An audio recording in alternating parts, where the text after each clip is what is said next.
ये murder case ना तो अदालत में चला, न ही किसी को सज़ा मिली, और सबसे डरावनी बात, आज तक ये तय ही नहीं हो पाया कि कातिल कौन था।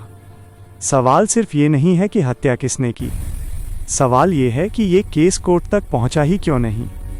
आज की ये कहानी है एक ऐसा मर्डर जो कागज़ों में दर्ज तो हुआ, लेकिन इंसाफ तक कभी पहुंचा ही नहीं। ये घटना है भारत के एक छोटे से कस्बे की, जहां जिंदगी शांति से चलती थी और लोग एक दूसरे को नाम से जानते थे। मृतक का नाम था रमेश। नाम बदला गया है। उम्र लगभग 32 साल।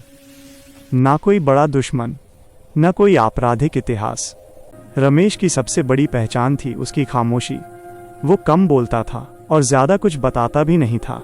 उस रात मोहल्ले में अचानक चीख सुनाई दी। सुबह जब दरवाज़ा खोला गया तो रमेश का शरीर कमरे के फर्श पर पड़ा था। न कोई जबरन घुसने के निशान, न कोई हथियार पास में, और न ही कोई सीधा सबूत। पुलिस को पहली नज़र में ही समझ आ गया था, ये मर्डर था, हादसा नहीं। एफआईआर दर्ज हुई, पोस्टमार्टम हुआ। रिपोर्ट में साफ लिखा था मौत सामान्य नहीं थी। लेकिन यहीं से कहानी अजीब होने लगी। गवाहों के बयान एक दूसरे से मेल नहीं खाते थे। किसी ने कहा रात को झगड़ा सुना था, तो किसी ने कहा सब कुछ बिल्कुल शांत था। सबसे चौंकाने वाली बात यह थी कि कोई ठोस आरोपी सामने ही नहीं आया।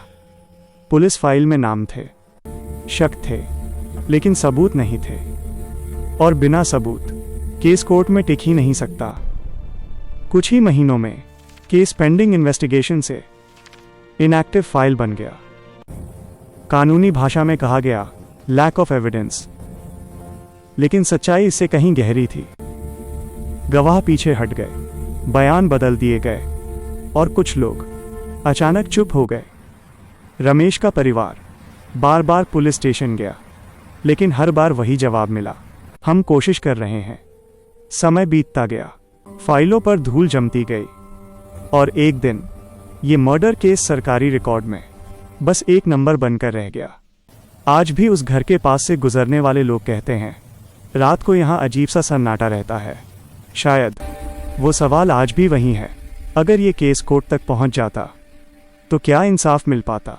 ये थी एक अधूरी कहानी, एक ऐसा मर्डर केस जो कभी अदालत तक पहुँच ही नहीं पाया।